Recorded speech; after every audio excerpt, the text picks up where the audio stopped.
खानदेश ये खानदेश का किला है जो ताप्ती नदी के किनारे बुरहानपुर में बना हुआ है। अब सिर्फ इस किले के अवशेष ही बचे हैं। खानदेश सल्तनत के सुल्तान मलिक अहमद थे। 1382 में खानदेश की सल्तनत की राजधानी उन्होंने थालनेर को बनाया। खानदेश सल्तनत के दूसरे सुल्तान जिनका नाम नासिर खान था, उन्होंने असीरगढ़ पर विजय प्राप्त करने के बाद में असीरगढ़ को अपनी राजधानी बनाया और 1399 में उन्होंने नई राजधानी बुरहानपुर की स्थापना की और ये किला बुरहानपुर में ही स्थित है।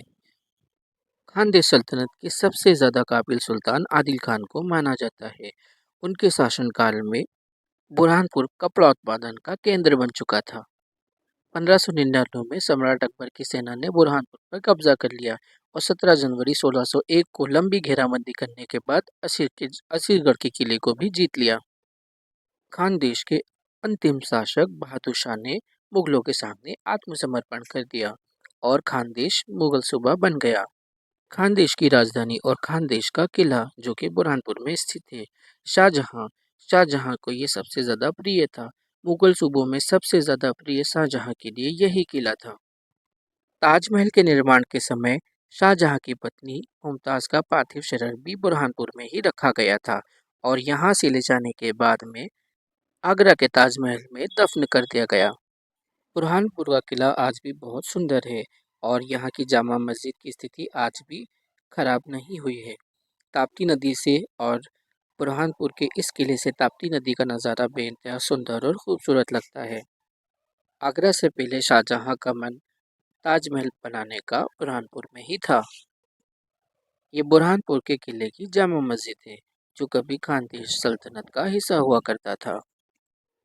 एट प्रेजेंट इस किले का इस्तेमाल और जामा मस्जिद के इस हिस्से का इस्तेमाल archaeological of India cultural program के लिए इस्तेमाल करती है, जहां पर विभिन्न प्रकार के कला प्रेमी अपनी कला को प्रकट करते हैं। किले के नीचे की स्थिति पूरी तरह से जर्जर हो गई है, जो ताप्ती नदी के किनारे वाले साइड में मौजूद है। मुगल काल में अकबर के एक खास मंत्री अब्दुल रहीम खान के बेटे और पत्नी का यहाँ पर कब्र मौजूद है, जहाँ पर आगे जाकर एक मकबरा बनाया गया।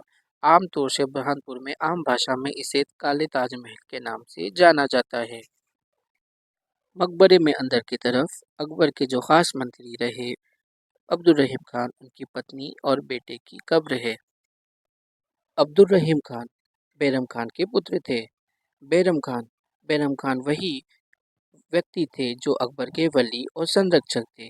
जिस वक्त में अकबर हिंदुस्तान के बादशाह बने उस वक्त अकबर की उम्र 14 साल थी और उसी समय में अकबर एक संरक्षक के तौर पे और सच्चे वफादार मुगल सल्तनत के सिपाही के तौर पे अकबर के साथ रहे। Friends, I'm traveling all over India to make historical videos. So please share the video and subscribe my channel. Thank you for watching.